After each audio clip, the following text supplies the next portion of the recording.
कविता मोरवणकर आपल्यासोबत आहेत, तर त्यांच्याकडून सुद्धा आपल्याला कविता ऐकायच्या आहेत. त्यांचं नावच मुळात कविता आहे, त्यामुळे ती सुद्धा एक गंमत ह्याच्यात आहे. त्या शिक्षिका म्हणून कार्यरत आहेत आणि कविता संग्रह त्यांचे प्रसिद्ध आहेत. अनेक पुरस्कारांनी त्यांचा सुद्धा सन्मान झालेला आहे. कविताताई, आता कविता सादर करण्यापूर्वी एजाज शेख नावाचे आमचे गझलकार आहेत, त्यांच्या 2 ओळी सादर करते. ते म्हणतात की पाहतो प्रत्येक स्त्री अन भेटते आई मला. पाहतो प्रत्येक स्त्री अन भेटते आई मला. याप्रमाणे स्त्री तुझा सत्कार झाला पाहिजे. याप्रमाणे स्त्री तुझा सत्कार झाला पाहिजे. तर अशाच आशयाची एक कविता आहे. म्हणजे स्त्रियांचा सत्कार कशामुळे होऊ शकतो, तिच्याकडे कशा पद्धतीने आपण पाहिलं पाहिजे, तर या गोष्टींचा उहापोह मी माझ्या कवितेत केलेला आहे. आणि ती कविता आहे खिडकी बाहेरील सावज. लहानपणी खिडकी बाहेर पडलेल्या बाहुलीला डिवचणारे कावळे पाहून मी धावले होते त्या दिशेने. लहानपणी खिडकी बाहेर पडलेल्या बाहुलीला डिवचणारे कावळे पाहून मी धावले होते त्या दिशेने.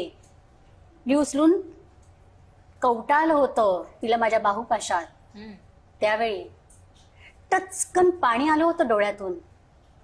तिच्या कुरतडलेल्या देहावरून कितीतरी वेळ फिरत होते माझे इवलेसे हात.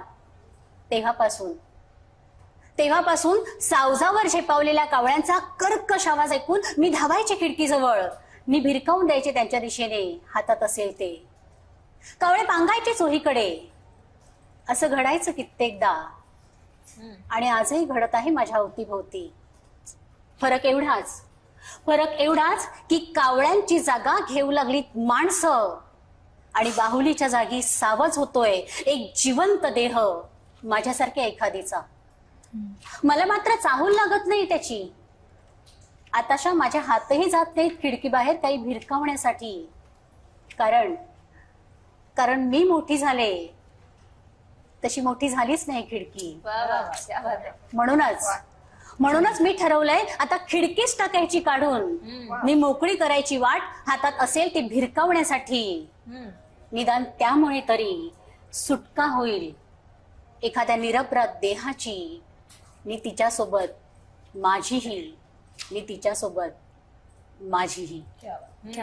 अगदीच. सध्याच्या काळात खरं तर फक्तच महिलांचा सन्मान आम्ही करतोय किंवा जागतिक महिला दिनाच्या निमित्तानं आपण शुभेच्छा देतोय असं फक्त छान छान म्हणण्याऐवजी हे जे वास्तव आहे समाजातलं ते मांडणारी खरं तर ही कविता असं म्हणायला काहीच हरकत नाही.